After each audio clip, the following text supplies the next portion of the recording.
విశ్రాంతి దినము గడచిపోయిన తరువాత ఆదివారమున తెల్లవారుచుండగా మగ్దలేనే మరియయు వేరొక మరియయు సమాధిని చూడవచ్చిరి. ఇదిగో ప్రభువు దూత పరలోకము నుండి దిగివచ్చి రాయి పొర్లించి దానిమీద కూర్చుండెను. అప్పుడు మహాభూకంపము కలిగెను.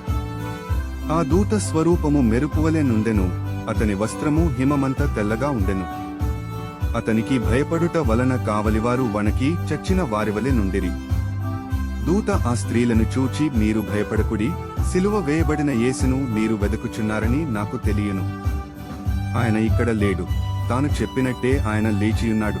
రండి, ప్రభువు పండుకునిన స్థలము చూచి త్వరగా వెళ్లి ఆయన మృతులలో నుండి లేచియున్నాడని ఆయన శిష్యులకు తెలియజేయుడి. ఇదిగో ఆయన గలిలయలోనికి మీకు ముందుగా వెళ్ళుచున్నాడు, అక్కడ మీరు ఆయనను చూతురు. ఇదిగో మీతో చెప్పితినెను.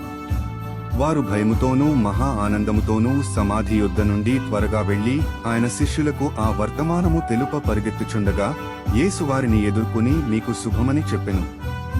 వారు ఆయన యొద్దకు వచ్చి ఆయన పాదములు పట్టుకుని ఆయనకు మ్రొక్కగా, యేసు భయపడకుడి, మీరు వెళ్లి నా సహోదరులు గలిలయకు వెళ్లవలెననియు వారక్కడ నన్ను చూతురనియు వారికి తెలుపుడనెను.